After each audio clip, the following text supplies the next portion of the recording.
Olá, olá, boa noite para todo mundo.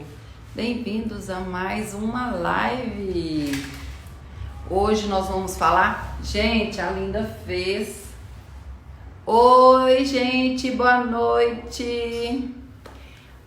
Boa noite para quem está entrando. Bem-vindo a mais uma live na nossa comunidade de plantas. Muito feliz que eu fico quando vocês vão chegando.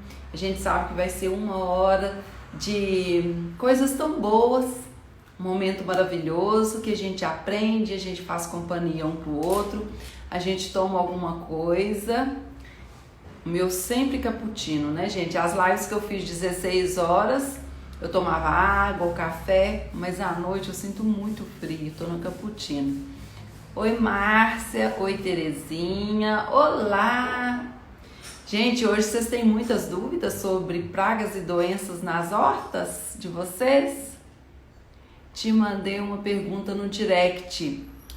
House, eu tô com as perguntas aqui sobre formigas, manchas brancas, lesmas e caramujos, doenças no tomateiro, borboletinha branca no tomateiro.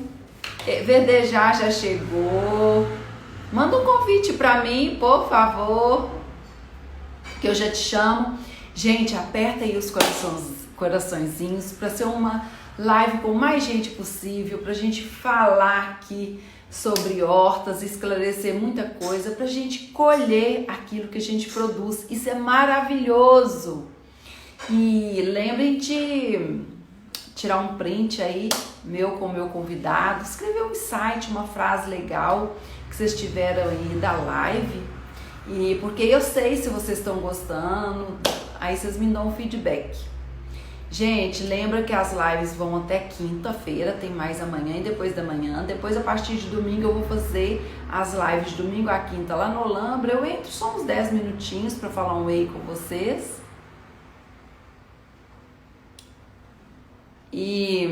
E depois, dia 2 de agosto, a gente volta com os convidados de novo. E eu tô chamando pessoas assim espetaculares, que eu sei que são dúvidas que vocês precisam.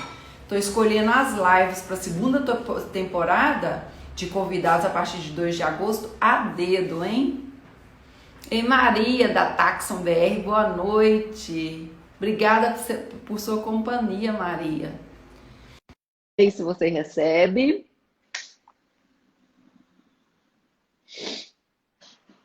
Da outra vez, gente, a live de hortas não ficou salva. Eu vou ver com ele hoje.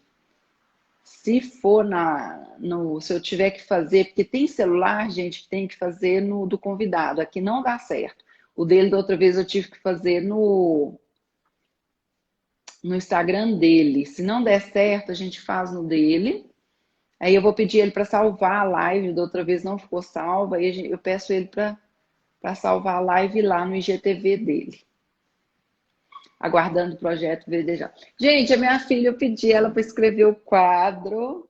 Gente, é tudo de trás para frente para vocês verem. Ficou bonitinho, não ficou? A Linda escreveu. Gente, hoje vocês têm muitas dúvidas aí? Ei, Vânia! Tudo bem, Vânia? Gente, bem-vindos todo mundo. Olha, não chegou para mim o seu convite. Agora chegou, eu aceitei. Samambaia é um substrato poroso, viu? Planta no... Oi, deu certo! Oi, deu certinho, tudo bem? Tudo ótimo, tudo em paz, graças a Deus. O dia foi maravilhoso, muita coisa para fazer, mas deu para ir resolvendo aos poucos. Quero saber de você, como você está? Tudo bem, graças a Deus, tudo em paz, dia corrido, mas tudo bem por aqui. Hoje a gente não está na horta, né? Mas está tudo bem, sim. Graças a Deus. Deixa eu te falar, muito obrigada por você estar aqui com a gente, fazendo essa companhia, trazendo conhecimento sobre planta e conhecimento sobre uma coisa, as hortas aí, os temperos, né? Coisas que a pessoa mesmo é tanta riqueza, de tanto valor a pessoa produzir aquilo que ela vai comer, não é? Aí eu fico muito feliz em poder ajudar, em poder estar compartilhando conhecimento, um pouquinho do que eu sei do pessoal, eu acho que ajuda muito, né? Ainda mais nessa época que a gente está confinado em casa, a gente fica sem o que fazer, que é produzir alimento. Então vale muito a pena. Boa noite para todo mundo que está aí, meus seguidores, os seguidores da Ana, sejam todos muito bem-vindos. Eles são muito bem-vindos. A gente faz isso aqui com muito carinho, com muito amor, não é? Exatamente. A gente faz porque gosta muito. Deixa eu te falar, Então, às vezes tem sim, alguém da minha audiência que não te conhece, o seu nome, a sua formação, o seu trabalho. Fale aí de você pra gente. tá, vamos lá. Meu nome é Odemar, me chamo Old, os meus Você seguidores vão me aceita conhecer. cappuccino? Eu tô tomando água, tô aqui com a aguinha hoje. Vou Ah, que falar bastante. lindo da sua xícara. O que Eu tem coloquei da desenhado? Isla. Ah, é Isla da Isla Sementes. Sementes. Isso, chapeuzinho também, tudo da Isla.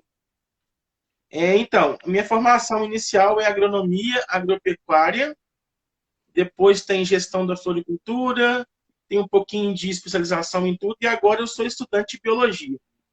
Além das minhas formações posteriores, eu optei por ser biólogo, porque eu quero ter uma visão nova sobre horta, quero ter uma visão diferente sobre os insetos, sobre as pragas, e a biologia está me completando muito nesse aspecto. Então, eu quero ser um profissional Fantástico. completo. Parabéns. Ah, obrigado, mas assim, tem que aprender, tem que estudar, né? Tem que. Vida que segue, vida para frente, né? A Enfim, gente, eu falo que todo dia a gente aprendendo um pouco, quando a gente está aprendendo, a gente tem uma satisfação muito grande, não é, Ode? nossa, muito grande. A gente fica querendo aprender mais e mais o tempo todo, estudar o tempo todo. Por exemplo, quando eu faço as postagens pro Verdejar, eu sempre estou lendo, sempre estou aprendendo uma técnica nova, trazendo para o pessoal. Eu acho que isso vale muito a pena, muito válido. E o seu curso? Bom, por ser uma universidade federal, a nossa Não, universidade eu está digo o parada, que você né? faz aqui no Ah, eu dou Instagram curso, sobre ainda dou horta. curso também, ainda dou cursinho de horta, lancei a consultoria agora também, porque o pessoal quer uma hortinha em casa, às vezes quer ter um contato maior com o Old, manda direct, não consigo responder todo mundo, é muita dúvida que eu sei, aí eu lancei a consultoria. Tem a consultoria completa e a consultoria básica, onde eu dou assessoria para a pessoa montar uma horta. A gente faz uma visita guiada pelo celular, eu mando e-book, enfim, toda a assessoria para o pessoal. Que legal, Ode. Aí estamos aí, né? Vamos ver se está certo, né? Caminhando Se devagarinho, mas Deus o importante, quiser, vai cada dia um pouco, é dá certo caminhar. sim. A gente tem que ficar firme no objetivo. Deixa eu te Isso, eu também falar. confio. Sim.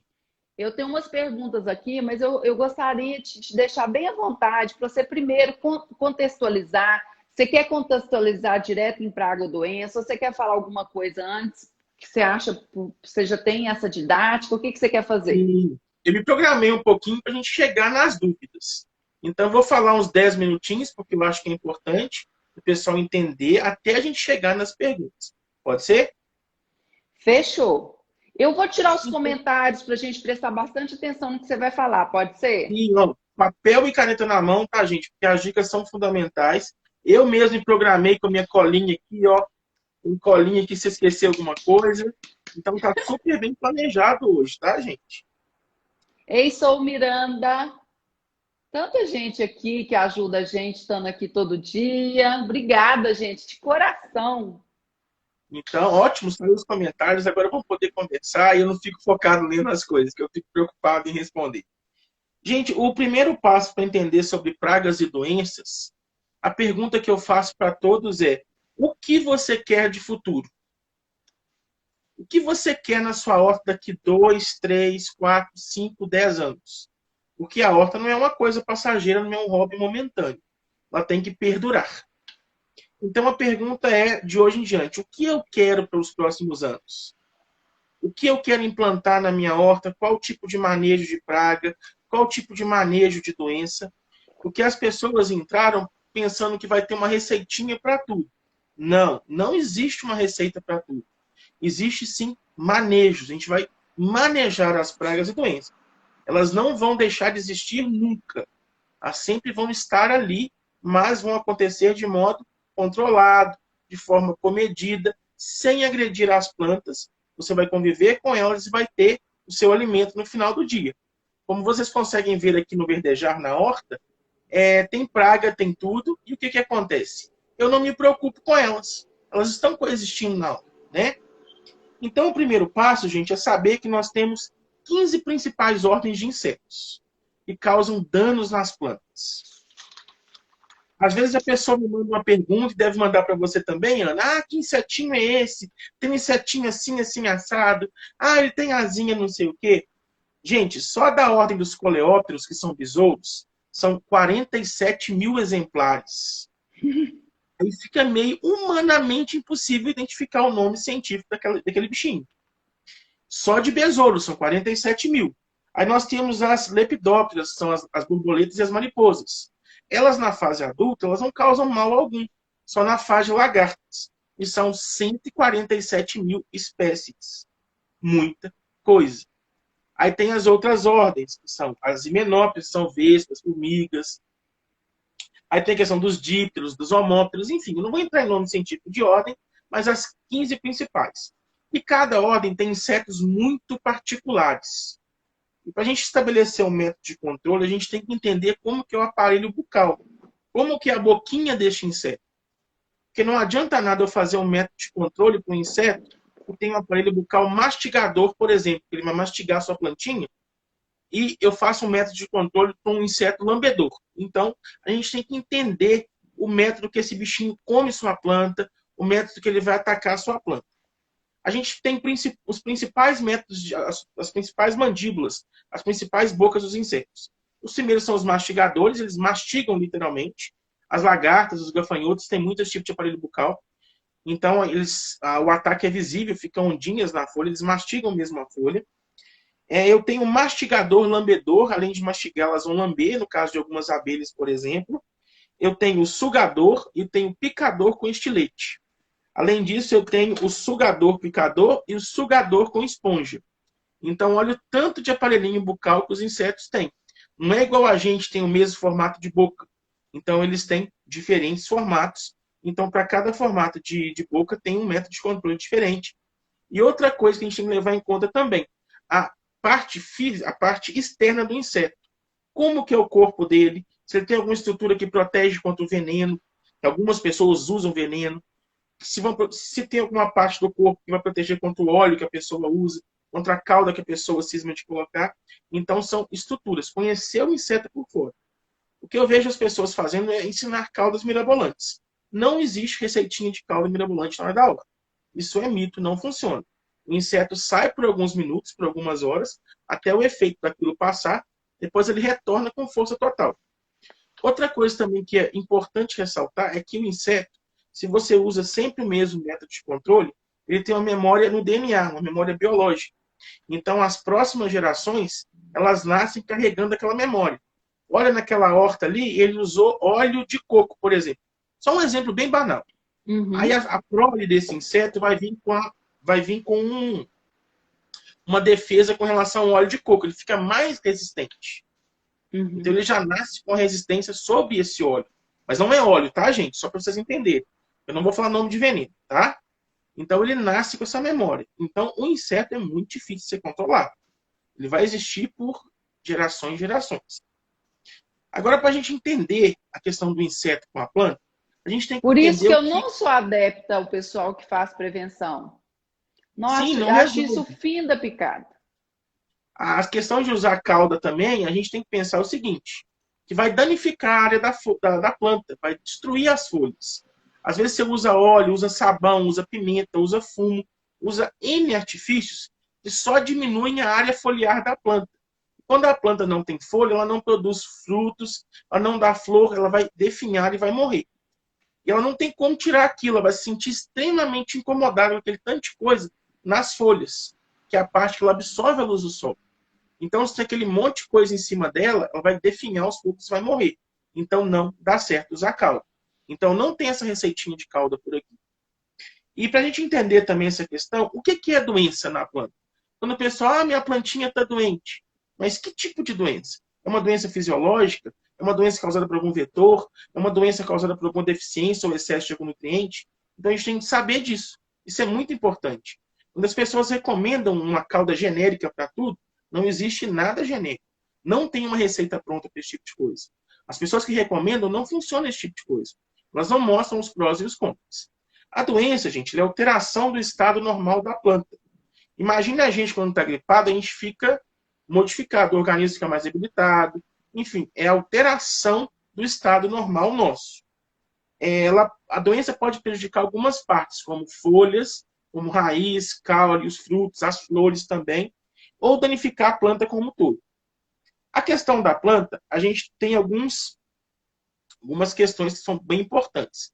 Podem ser doenças causadas por fungos, que é a maioria das doenças causadas por bactérias, vírus e nematóides. Além disso, a gente tem a questão da doença estar ligada a fatores ambientais, fatores do patógeno e do hospedeiro. Fatores ambientais, por exemplo, choveu muito. Aí o que acontece? O fungo vai surgir, porque tem muita umidade. A questão do patógeno. Tem bactéria, tem nematóide instalado no lugar, tem vírus instalado no lugar. Às vezes você comprou uma plantinha na floricultura, coisa mais linda, só que ela vem carregada de doença. Vem carregada de bactérias, de nematóide, de fungo, e você colocou nas suas plantas e não fez o controle certo sobre aquilo. E tem a questão do hospedeiro, que as pessoas costumam fazer, que é errado. Às vezes a plantinha está doente, o que as pessoas fazem? Eles pegam essa plantinha, tiram muda e ficam replicando a doença várias e várias vezes. Então, você está distribuindo a doença, dividindo ela em partes menores. Quando você dá uma mudinha para o seu amigo, da melhor das intenções, se a plantinha estiver doente, o que acontece? A doença vai sair da sua casa e vai para a casa do amiguinho. Aí esse amigo faz a mesma questão dessa planta, faz mudinha dessa planta e dá para outro. Aí quando você assustou, tá igual a questão do Covid-19. Você contaminou 30 casas, 30 hortas, com uma das melhores das intenções. Então fiquem atentos com relação a isso. Tá bom? Eu falo Outra coisa. que pragas e doenças, o melhor é a observação. Porque se Sim, observe antes de adquirir, ou então observar no início, é maravilhoso, tudo né? muda. Tudo muda, né? Quando você começa a observar. Eu sei, gente, que a live no iníciozinho vai ser um pouquinho chata, porque são termos técnicos. Mas para a Mas gente eles vão entender que ficar embasados para resolver esse sim, problema para quando futuramente. chegar na parte de perguntinha, vocês vão entender, vão começar a entender. Ah, então é por isso que acontece isso. Desculpem as terminologias, desculpem as falas longas. Outra questão também, o que eu vou falar aqui agora é o que eu faço aqui na horta. O que eu optei por fazer aqui na horta, que eu acho que é muito importante para vocês entenderem. Eu faço o MIP, que é o Manejo Integrado de Pragas, e uso o SPDH. O que é o MIP? É o Manejo Integrado de Pragas. O SPDH é o Sistema de Plantio Direto de Hortaliças. Então, eu planto direto no solo, com cobertura, com folha, enfim, até em contato direto com o solo. Isso ajuda muito no controle de pragas. E o MIP, na verdade, é uma série de estratégias que você vai usar na hora de controlar a praga, de controlar a doença. Mas o MIP ele não acontece do dia para a noite. Igual você usa um inseticida que você bate de manhã, com 40 minutos o inseto morreu. Não. O MIP ele é feito para durar anos. Ele demora em média um ano e meio para ser implantado, mas quando é implantado, ele vai perdurar por 2, 3, 5, 10 anos no seu local de plantio. Independente se é plantio em vaso, caixote, na horta, enfim, dá para você fazer esse MIP até em 2 vasinhos de planta. Então, não se preocupe com relação de espaço. Ah, hoje não tem espaço. Não se preocupe, até com um vasinho você faz um MIP. O que eu quero no MIP? Eu quero que agentes biológicos frequentem a minha horta. Além disso, eu tenho que ter uma variedade enorme de plantas, eu tenho que fazer rotação de cultura, mudança de espaçamento, enfim, são técnicas bem simples. Agora, o que eu faço aqui na minha horta para controlar as pragas e as doenças? A primeira técnica é a cobertura do solo. Eu pego palhada. Por exemplo, eu plantei chuchu, o chuchu morreu, eu uso aquela palha, aquelas ramas e faço cobertura do solo. A cobertura do solo protege o solo, protege a minha planta e vai fazer com que o inseto não ataque a planta. Além disso, vai segurar a umidade. Isso é importante ressaltar. Outra coisa que eu faço também é adubação orgânica. Uma planta bem adubada, gente, ela resiste muito mais ao ataque da praga e da doença. Por exemplo, se um gafanhoto comeu todo o seu manjericão, Se o manjericão está super adubado, a chance dele rebrotar e soltar brotos é muito maior do que uma planta que não tem adubação. Então, quanto mais bem adubada a sua planta estiver, mais rápido ela sobrevive ao ataque dessa praga. Então, fiquem atentos com relação à adubação. Irrigação também é muito importante. Eu tenho que ter uma irrigação muito bem controlada, porque o excesso de umidade ele vai causar o excesso de umidade ligado ao excesso de temperatura ou abaixo de temperatura vai causar doenças de fungos, de bactérias, de vírus e nematóides. Por exemplo, na fase de sementeira, quando eu tenho muita umidade e uma irrigação em excesso, vai causar uma doença chamada dumping off, que é o apodrecimento do caule das mudinhas. Então já não é tão simples de controlar o dumping off. Às vezes você perde uma bandeja inteira de sementeira com relação com horas. De manhã até à tarde já morreram todas. Então a irrigação também ajuda no controle de doenças. Ajuda no controle de pragas. Isso é muito importante. Outra coisa também é a questão da luz do sol. Se sua planta está no sol, fazendo fotossíntese, ela está forte. Se sua planta está na sombra, ela está mais debilitada. Então ela não consegue sobreviver ao ataque de pragas e doenças. São técnicas simples. Até agora não usei cauda alguma. Eu só utilizei a inteligência na horta. Outra questão também é a questão de mato na horta. Tem uma questão que eu falo muito aqui no Verdejar, que eu uso e funciona muito bem, é um corredor da biodiversidade, um corredor de mato. Eu deixo um corredor de mato na horta porque a planta inicial que os insetos se alimentam é um mato. Que as plantinhas que nós conhecemos hoje, elas são resultado de engenharia genética, de seleção, de trabalho de pesquisadores, de biólogos, de agrônomos, que quiseram que a planta chegasse no ponto que ela está hoje. O inseto, às vezes, não conhece ela. Ele vem do mato. O mato está aqui bem antes das plantas serem selecionadas. Então, ele prefere atacar o mato do que atacar a nossa plantinha. Esse corredor da biodiversidade, esse corredor de mato, funciona. Até mesmo um vasinho de mato no meio das plantas todas. Esconde esse vasinho de mato lá no fundo, e os insetos vão focar nesse vasinho com mato. Isso serve para ornamental, serve para cacto, serve para suculenta, serve para orquídea, serve para qualquer planta. Tenha um vaso com mato, se você não tem espaço, enche um vasinho de mato e põe ele escondidinho no canto. Ele vai ser como um shopping para os bichinhos. Eles vão atacar o mato para sua plantinha em paz. Eu faço isso aqui na hora. Onde não dá para deixar mato, eu coloco um vaso centralizado para fazer o controle. Isso funciona muito bem. Outra coisa também, evitar a monocultura. Se eu planto sempre manjericão, se eu planto sempre a mesma coisa, sempre tomate, sempre alecrim, sempre hortelã, vai aparecer sempre a mesma praga em todo o ciclo. E ela não vem fraquinha, ela vem mais forte a cada ciclo, a cada plantio. Se eu plantei esse mês e acabou com tudo, aí eu sou teimoso, eu planto a mesma coisa, vem sempre a mesma praga várias e várias vezes. O que eu vejo 99% dos meus seguidores fazer é isso. Sempre plantar a mesma plantinha. Se tem praga do hortelã e do manjericão, muda, planta um tomate, planta uma abóbora, planta uma flor. Então vamos mudar, vamos diversificar. A diversificação na horta funciona no controle de pragas. Tá bom? Outra coisa também que é bem importante, plantio de flores. As flores auxiliam muito no controle de pragas. Eu fiz um experimento aqui com zinha da Califórnia, uma planta ornamental. Ela foi atacada pelo oídio e deixou os meus tomateiros em paz. O oídio destruiu as folhas da zinha. Ela ficou perdida, ela quase morreu. As flores continuaram lindas, que o meu foco era a flor da zinha, mas as folhas da zinha foram a zero. Ela quase perdeu todas as folhas. E o meu tomate continuou lindo. Eu plantei a zinha do lado do tomate. Outro método de controle muito legal de fazer. Não tem segredo, eu só usei a flor no controle de uma praga. Outra questão também que eu uso muito aqui é o Target. O Target eu planto ele nas bordadoras dos canteiros, no meio das plantas, enfim. Para nematóide, né? Isso, ele controla nematóide, ele auxilia no controle da larva minadora, no controle da mosca branca, ele auxilia ainda no trips, que é o inseto-chave do tomateiro. Então, ele também faz o controle de percevejo, que é legal na horta. Então, uma plantinha que ele é 1001 utilidades, não soldado para você. Isso é muito importante. Outra coisa também, gente, é o plantio em consórcio. Plantar plantas companheiras, plantas que se ajudam. Por exemplo, o coentro com a couve. O coentro atrai joaninha. A joaninha é predadora do pulgão que ataca a couve. Outra dica também que eu costumo dar aqui é a questão do pulgão. Gente, Não adianta jogar calda de N coisas na couve, na rúcula, no que quer que seja, que o pulgão é uma questão nutricional do solo. Se o solo está pobre em nutriente, o pulgão aparece. Geralmente ele aparece logo após as primeiras chuvas de verão. Por quê?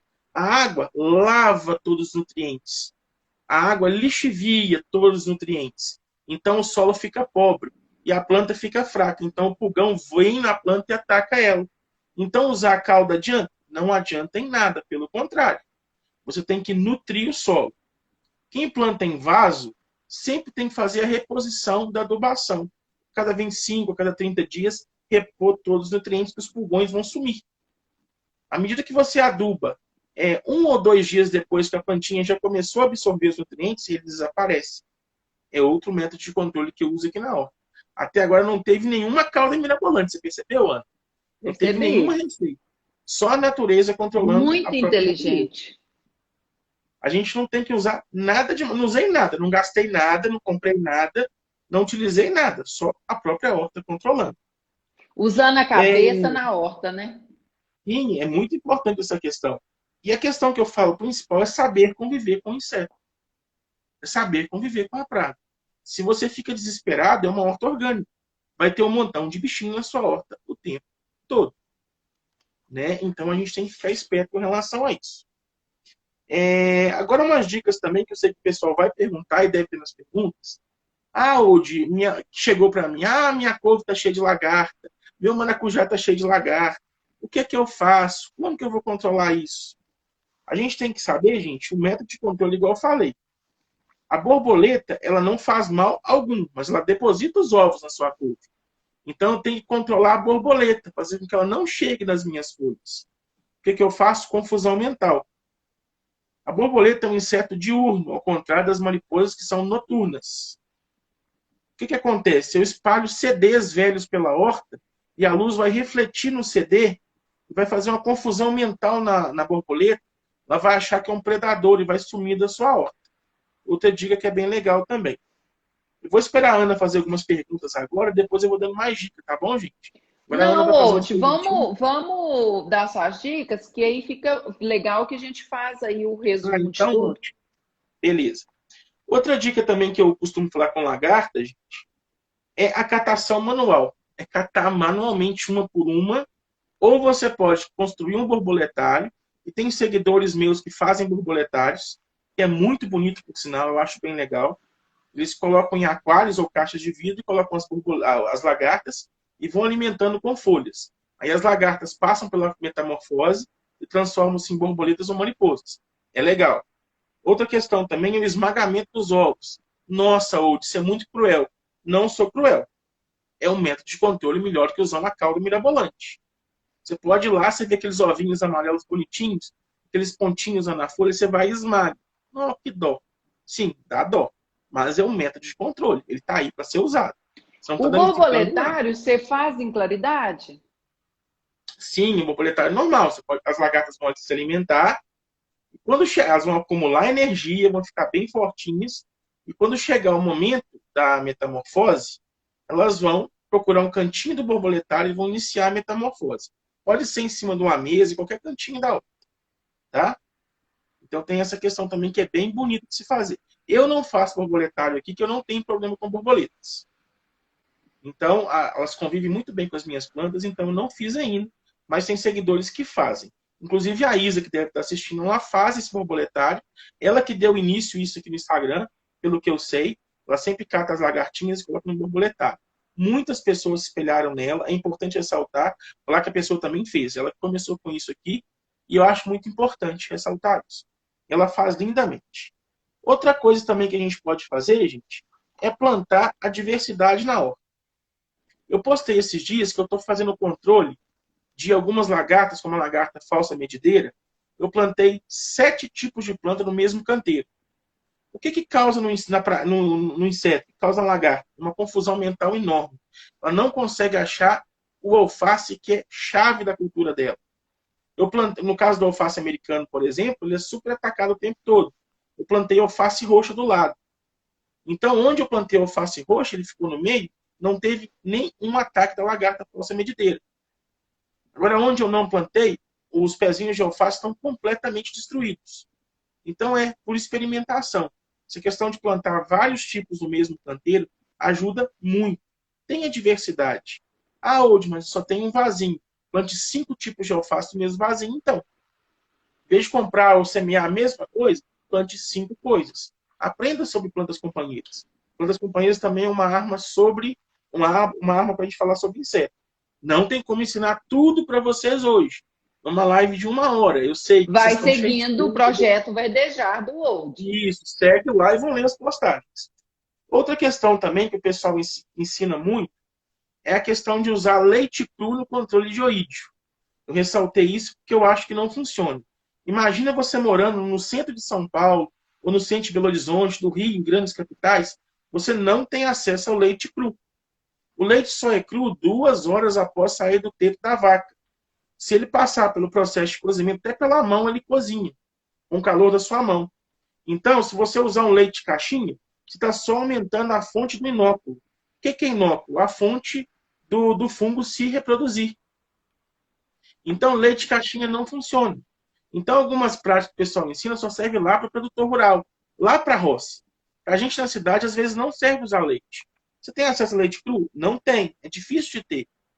Tem lugar que é até proibida a comercialização de leite cru. Como que você vai colocar o leite cru nas plantas? Se colocar um leite de caixinha, vai só aumentar a questão de fungo. Você está produzindo queijo. Queijo vai entrar em processo de putrefação do seu solo. Vai dar mofo, vai dar bolor. E o oídio vai continuar lá por um bom tempo. Então, fiquem atentos a essas dicas. Ah, vou borrifar no tomate um monte de calda. Tomate não tolera umidade. Eu já expliquei isso em uma live. Então, não adianta borrifar no tomate, algumas coisas. Então, é usar a inteligência. Até agora, nós usamos só a cabeça. Não teve nada de diferente aqui na live. Outra coisa também que eu faço muito é a questão de plantar flores no meio das plantas. Eu falei isso, vou ressaltar. Você plantar tages no meio do canteiro, no meio dos vasos, ele vai controlar um montão de inseto, um montão de praga, um montão de doença. Então é legal experimentar isso também. Modificar. E ele é lindo. Lindo, fica bonito. Ele não compete espaço com sua plantinha. As raízes dele são bem superficiais. Então ele não vai roubar nutrientes da sua plantinha. Pelo contrário, ele está lá ajudando a sua planta a sobreviver. Está sendo um soldado, está sendo forte. Então a gente tem que pensar nessa questão também. É outra questão também que o pessoal pergunta muito, larva minadora. Ela não ataca o ano todo. A larva minadora tem períodos específicos. Então, se sua planta estiver sempre adubada, sempre irrigada, a larva minadora vai atacar. Ela vai existir ali naquele local. Mas o ataque vai ser bem menor. Então, é a questão da adubação, mais uma vez, entrando em foco aí para a gente, que é importante. Outra questão também que é legal da gente falar, é a questão de lesma e caracol. Todo mundo fica desesperado quando aparece na horta. Na horta e nas ornamentais. Eu não falo muito de ornamental, porque ornamental é a questão da Ana. A Ana é perita em ornamentais. Eu já não gosto muito de ornamental. Tenho vários, mas não é minha praia. Mas as lesmas e os caracóis tem armadilhas para controlar, armadilha com cerveja, com sal. Tem a questão também, se você planta em canteiro, você borrifa uma água com sal em volta dos canteiros, o que vai acontecer? Eles vão morrer desidratados. Eles não suportam o sal. Então também fiquem atentos com relação a isso. É legal de fazer. É muito importante você conhecer o seu inimigo. A questão de pulgões e formigas. Não, minha planta está cheia de formiga. Minha planta está com um montão de formiguinha preta. O que eu faço? Você não faz nada. Porque a formiga está ali morando. É como se fosse um apartamento. Como se ela estivesse num conjunto habitacional. Ela só está usando a sua planta para poder morar. Ela está oxigenando o solo, ela protege o local que ela mora, ela não está estragando. Quando é formiga cortadeira, é diferente. Formiga cortadeira você controla com casca de laranja. Você deixa a laranja apodrecer e aquele fungo, que dá, aquele bolor que dá na casca de laranja, ele serve como controle. Porque não sei se vocês sabem, as formigas elas comem fungo, elas não comem folhas. E o fungo que elas se alimentam vai morrer quando você usa o fungo da casca de laranja. Então você pode espalhar casca de laranja podre no meio da horta, elas carregam para o ninho. Você pode fazer um caldo com a casca de laranja podre e diluir, despejar no formigueiro. O que vai acontecer? Ela vai carregar esse fungo, que é inimigo do fungo que ela come, e o fungo que ela se alimenta morre. Então ela morre de fome. Então ela sai da sua horta, sai do seu local, porque não tem que comer. Então, mais uma vez, nada de mirabolante. Outra coisa legal também para controlar algumas coisas serve de adubo foliar. Esse eu recomendo muito, que é o extrato de própolis. O que você faz? Você coloca 30 gotinhas em 1 litro de água e borrifa nas plantas. Ele é um excelente adubo foliar. E ele vai fazer uma questão muito importante. Ele vai atrair os polinizadores. Porque a maioria das caudas, ela afasta os polinizadores. A gente tem que ter inseto polinizador na horta. A gente tem que ter abelhinha na horta. Muita gente, hoje eu uso óleo de ninho. Óleo de ninho deveria ser riscado do planeta. Uma que ninho é uma árvore invasora, não é uma árvore nativa. E o óleo de ninho, gente, ele é natural. Concordo com vocês que ele seja natural. Mas ele não é um inseticida direcionado. Ele vai matar um inseto bom e um inseto ruim. Imagine que numa sala tenha assassinos, tenham estupradores e pessoas normais. Não estou julgando, só um exemplo banal, por favor. Imagine que o óleo de ninho vai ser um policial que vai matar todos. Ele não quer saber se você é um homem de família, se você é uma esposa, se você tem pais, se você tem filhos. Ele não quer nem saber, ele vai matar todo mundo. O óleo de ninho faz isso. Ele mata todos os insetos. Então não é legal usar isso. Quantas gotas que você usa? 30 gotinhas para 1 litro de água. Pode ser o extrato de própolis que você compra na lojinha de R$1,99. Ele serve do mesmo modo. Serve como adubo e polinizador. Isso, ele atrai insetos polinizadores. Ele espanta alguns insetos da horta, ele protege as folhas, atrai insetos polinizadores e ainda é adubo foliar. E de quanto em quanto tempo? Hoje eu gostei dessa dica. Bom, eu faço isso dependendo da cultura, o tomate eu faço uma vez no mês. O restante eu faço de 15 em 15 dias, de 20 em 20 dias. Essa questão você mesmo vai estipular para sua hortinha. Isso serve para usar ornamentais também, tá? Ele é um adubo foliar. Então, pode usar nas ornamentais. Não tem problema. Quem tem orquídea em casa, pode borrifar o extrato de própolis, que ele é excelente para orquídea. Ele vai nutrir sua orquídea. Então, é legal de usar. E é baratinho. Pode usar o extrato de própolis em pó. Pode usar o extrato de própolis que você comprou na farmácia de manipulação. Enfim, você escolhe onde você quer comprar o extrato de própolis. Pode ser do mais barato ao mais caro. O efeito é o mesmo, tá bom? Uhum. Ele é muito legal de usar, muito bom. No tomate, eu uso uma única vez, porque o tomate não gosta de umidade. Eu faço uma borrifação muito boa nele, principalmente quando ele está começando os botões florais. Aí o que eu faço? Eu borrifo no tomate, nele todo. Aí é muito bom. O que acontece? Ele vai ficar nutrido, e vai ficar protegido, e vai afastar a questão do trips, que é legal, tá? Outra coisa também que eu costumo fazer aqui é a questão de plantar coentro e plantar couve. Por quê? Se eu planto couve junto, a joaninha vai vir para o coentro, que é uma planta que ela gosta. Então ela sempre vai estar presente ali. A joaninha vai comer pulgão. Ela é feroz, ela é feroz. Então a gente tem que ficar de olho nessas coisinhas. É os mínimos detalhes. Igual você falou no início da live. Observar o tempo todo. A própria natureza faz isso tudo pra gente. Entendeu? Até agora a gente não usou nada difícil. Eu tive muita pergunta sobre tomate, mas resumindo, doença no tomateiro e como controlar a borboletinha branca no tomateiro. Já que você falou de tomateiro, você acrescentaria alguma coisa para essas duas perguntas? Eu vou só fazer uma adendo. Eu fiz uma live sobre tomate, ela está salva. Nós temos hoje 97 doenças de tomate. Então é humanamente impossível falar numa live, generalizar o que fazer com o tomateiro. Eu vou dar uma dica para tomate que vai servir para todo mundo. Essa é coringa. Quando você planta, até vou postar amanhã, hoje eu fiz as fotos do plantio. Você fez mudinhas de tomate, aí você vai fazer mudinhas de Taget. Você vai plantar um do lado do outro. Plantou a mudinha de tomate ou no vaso, ou no caixote, ou no solo, plante mudinhas de Taget em volta, como se fosse um círculo, protegendo o seu tomate. À medida que o tomate cresce, o Taget vai produzir flores, vai controlar os nematóides e vai evitar que a mosquinha branca que ataca o tomate, ela vai preferir atacar o Taget. A larva minadora que vai atacar o tomate, ela vai atacar o target. O trips vai ser repelido. E só com uma única plantinha plantada em volta do tomate. E não sou eu que estou Show. dizendo isso. A Embrapa recomenda isso. Eu não sei se o pessoal acompanha páginas de fora do país e lê alguma coisa sobre. Na Austrália, Nova Zelândia, na Inglaterra, Estados Unidos, todo mundo está fazendo controle de pragas com flores. E eu venho batendo nessa tecla desde 2015, quando eu comecei a verdejar. Então, as flores fazem esse controle. E não gastei nada demais nelas. Só Uhum. flores. O target é super baratinho.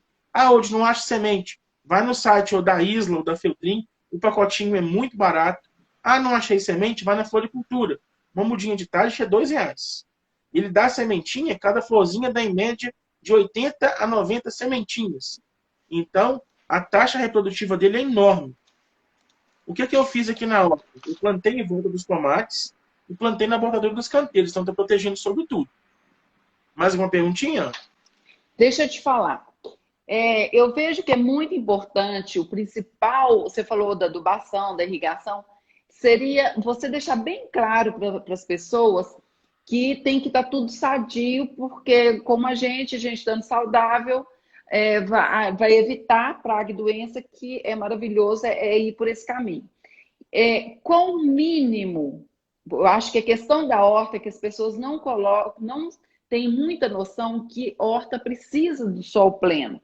Mas qual seria a menor quantidade para a pessoa ter? Por exemplo, só de manhã andaria ou só à tarde? Qual que é o mínimo aí para as pessoas que moram em apartamento, né, Wold? Não tem aí, para elas procurarem um lugar, porque sempre tem um lugar na casa que bate mais sol do que outro.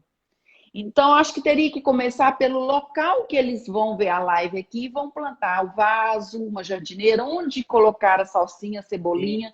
Então, qual que é o mínimo? Ou não, tem que ser só o dia todo? Sua pergunta é excelente. Muito bem formulada, por sinal.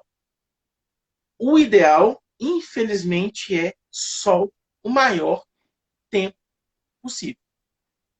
Não tem receitinha igual o pessoal, igual a galera do paisagismo, a galera da arquitetura, a galera da jardinagem.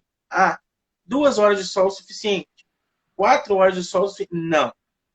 Está longe de ser o suficiente. Longe de ser o ideal.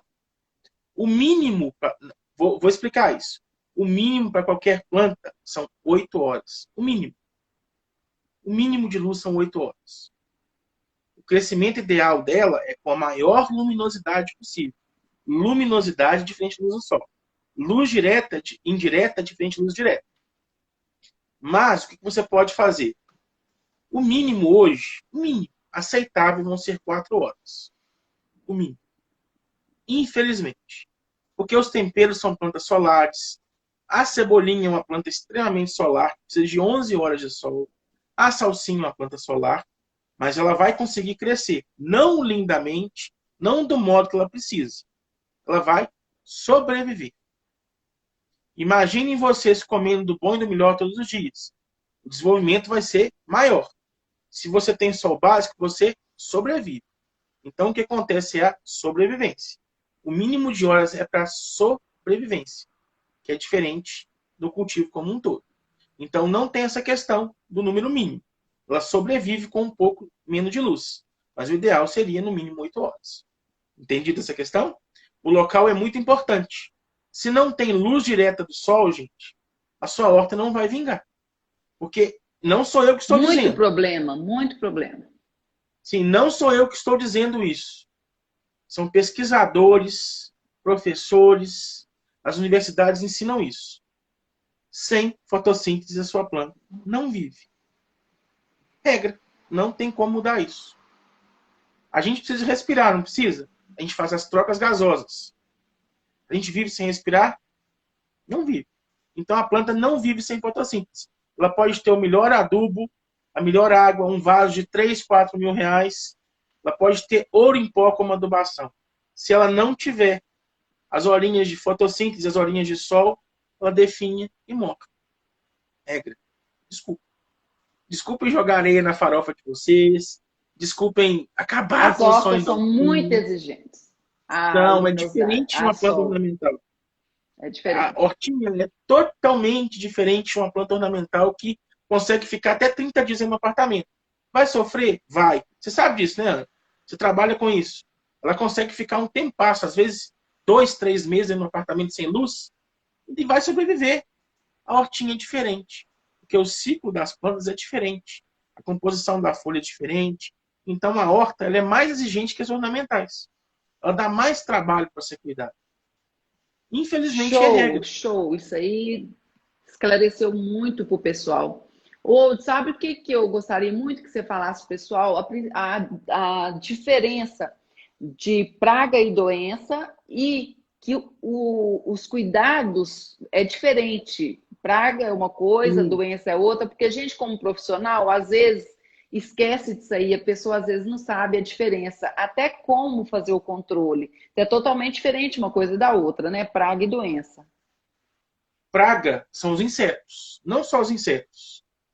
Porque eu tenho miriápodes, eu tenho outros bichinhos que frequentam a horta. A praga, ela vai destruir a área foliar. Ela vai acabar com sua planta. E a praga, ela é vetora de doença. Ela tem vírus, bactérias, enfim. É transmissível para as plantas, mas não para a gente, tá, gente? Doenças de planta não pegam em ser humano. Por favor, não fiquem desesperados. Igual um dia eu falei sobre a varíola do mamoeiro. Aí teve uma seguidora que disse: Meu Deus, não vou ter com varíola, vou pegar varíola. Ficou desesperada. Gente, é diferente. Doença. O conceito de doença é alteração do estado normal. A planta para estar doente, ela pode estar faltando nutriente, pode ter excesso de nutriente, pode estar faltando irrigação, pode ter excesso de irrigação. Enfim, a doença é a alteração normal do estado fisiológico. Entendeu isso? Um Então, bom praga. exemplo seria excesso de umidade e fungo. Isso. Bom, plantinha está doente, está cheio de. Molhei muito, está muito calor, apareceu fungo. São manchinhas acinzentadas, a grosso modo, na superfície da folha. Aquilo é doença. Ela está doente, está sendo atacada por um fungo. Aí apareceu a minha folhinha, está cortada. A lagartinha comeu. Aquilo é a praga. Entendeu a diferença? A doença Super ela ataca entendido. todo o estado fisiológico. A planta murcha, ela deixa de produzir, ela morre, ela vai apresentar clorose nas folhas de algumas doenças. No caso da praga, ela só vai comer a superfície, ou danificar um fruto, ou danificar uma flor. A planta continua sobrevivendo lá. Ela vai soltar brotos novos, flores novas, mas a doença ela destrói isso. O controle Entendeu? de doença é mais difícil do que de praga, né, Wood? Ambos são muito difíceis.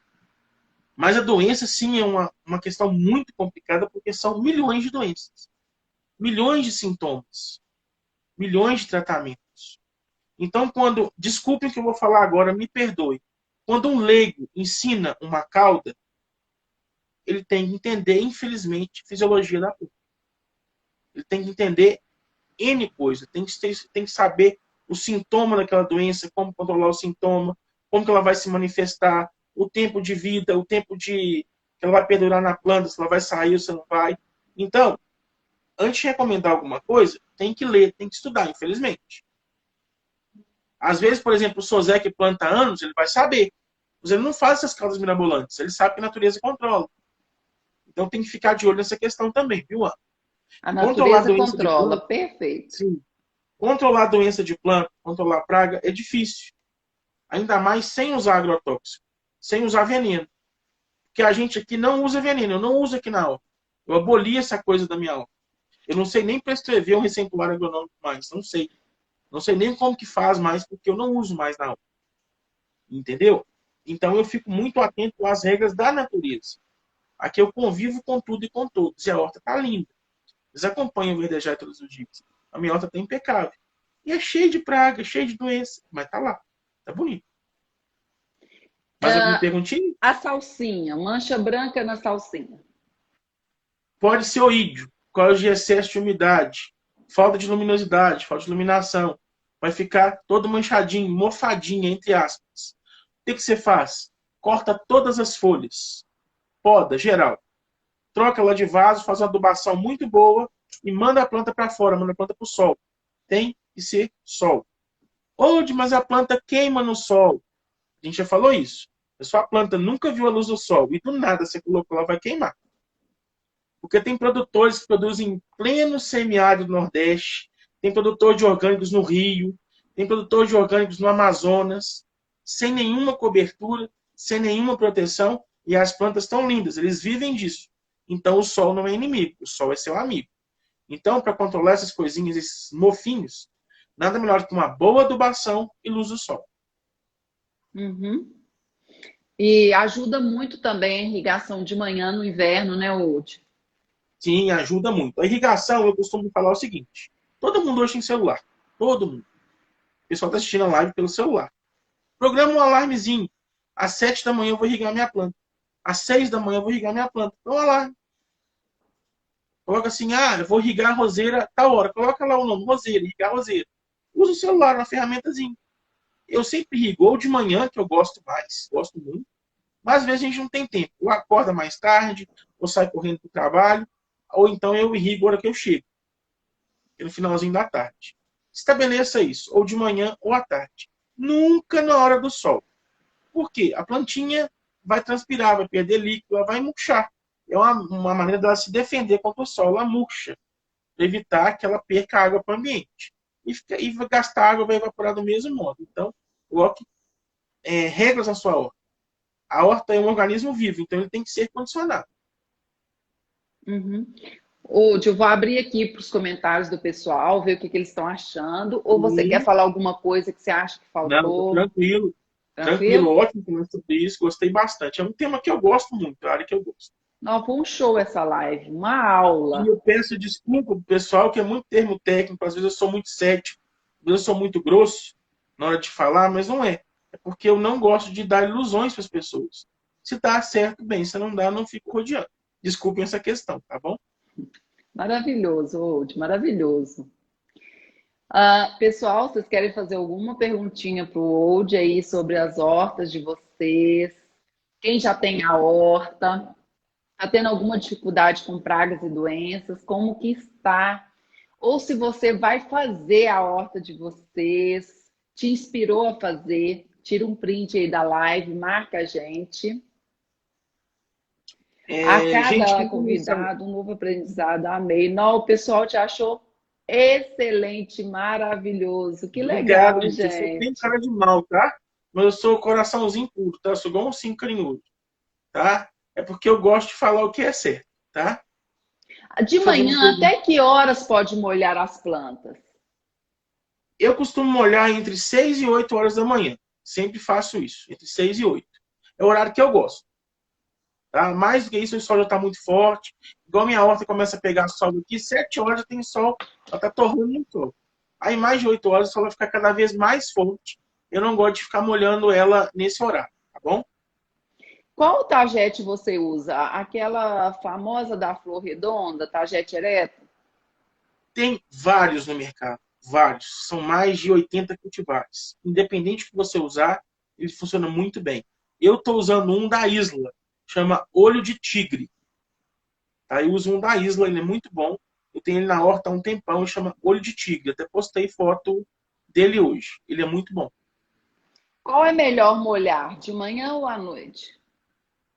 Você vai estabelecer. Faz um testezinho. Molha de manhã e anota o que aconteceu. Não deu certo, molha à noite. Aí você vai saber qual hora é melhor para você irrigar. Gente, é muita pergunta. De manhã. Não, não tem jeito, pergunta. Não. Salsinha e cebolinha pode pegar sol a tarde toda? Deve, o tempo todo. Salsinha e cebolinha, elas são amigas do sol. Pode deixar lá no sol tranquilamente. Gente, quem tiver dúvida sobre hortinha, me manda no direct depois. Eu vou abrir minha caixinha de perguntas depois da live. Podem mandar as perguntas todas das minhas caixinhas de pergunta. Eu vou responder tudo, tá bom? Vou abrir a caixinha de pergunta lá e vocês vão mandando para mim, tá? Eu sei que vai ter muita pergunta, mas manda na caixinha depois. Não, tem 500 mil perguntas. Tem Deixa eu muita te falar. pergunta. Você tem um contato da Isla? Eu queria fazer uma live sobre sementes. Então, eu não sei como funciona. Eu tenho contato com eles, claro, mas eles convidam as pessoas. Tem que esperar eles convidarem. Mas eu te passo alguma coisinha depois via e-mail, depois você me chama no direct no celular, a gente conversa. Eu te passo o contato, você tem que procurar lá Seria dentro. bom, Tá né? bom? Uma live sobre sementes. Sim, seria bem interessante. Depois você me chama que eu te passo o contato que você tem que procurar lá, vai ser mais fácil. Direcionar para você melhor. Nome da flor para plantar entre os tomates. Repete, por favor. Target. Pode ser Target ou Zinha da Califórnia. Uhum. O Target, gente, vamos falar o nome popular, chama cravo de defunto, tá? Nome bem genérico, cravo de defunto. Às vezes você vai na floricultura, eu quero um Target. Não, não tem. Cravo de defunto. Vai na real mesmo, é mais fácil. Tem outra flor além do tagete ou só o tagete? Zinha da Califórnia funciona muito bem. O Ou Zinha da Califórnia, aí você escolhe a cor. Ou amarelo, tem as sortidas, tem amarelo, tem laranja, tem rosa. Você escolhe a cor que você mais gostar. Aí você compra separado ou compra tudo junto, tanto faz. Tá? Uhum. Eu uso Entendi. essa. Estou fazendo alguns testes aqui também na horta, mas é teste ainda. Depois eu posto para vocês aí. Uhum. Ou pode, se você quiser falar mais alguma coisa, despedir aí do pessoal, que está quase já acabando aqui a Isso. live. Só quero agradecer esse carinho de todo mundo. Agradecer mesmo. Principalmente agradecer você, Ana, pela oportunidade. Muita gente não gosta muito hoje por causa do meu jeitão, que eu sou meio simprão, meio grosso. Mas meu coração é muito aberto para tudo e para todos. Tá? Muito obrigado mesmo pela oportunidade. Foi muito bom conversar com vocês, essa segunda live. E se quiser fazer mais live comigo, estou sempre aberto. Você abriu uma porta que tá sempre aberta para você. Pode chamar, pode marcar. Vamos fazer live sobre isso? Escolhe o tema e me chama, que eu estou sempre aberto. E agradecer todo mundo que está aqui na live, os meus seguidores, os seguidores da Ana. Um beijão no coração de todo mundo. Sério mesmo. Um abraço apertado do outro. Vocês são lindos. Eu não seria nada sem vocês, tá bom? Obrigado mesmo. Abração bem forte do outro para todo mundo. Que gracinha, Obrigado, viu, Ana, pela gente! oportunidade. Ô, você é uma pessoa maravilhosa. Você está crescendo, não é à toa, e vai chegar, ó, onde você quiser. Mas Deus Deus te abençoe. abençoe, a você e sua Amém. família, muita paz, muito amor, muita Obrigado, Ana. alegria, tudo de Para bom para você você e a também. família. E mais uma vez, as portas estão sempre abertas para você aqui no Verdejar, tá bom? Qualquer coisa que Deus precisar, é te só me pague chamar. muito. Deus abençoe. Pessoal, muito obrigada pela companhia hoje. Até a live de amanhã, 20 horas. Obrigada a cada um de vocês, que eu sei que não é fácil estar aqui fazendo companhia para gente. Muito obrigado. Um beijo no coração de cada um de vocês. Beijo. Um abraço. Até Fiquem amanhã, com Deus. gente. Obrigado. Até amanhã, gente. Gente, Tchau, Deus tchau. abençoe você, a sua família.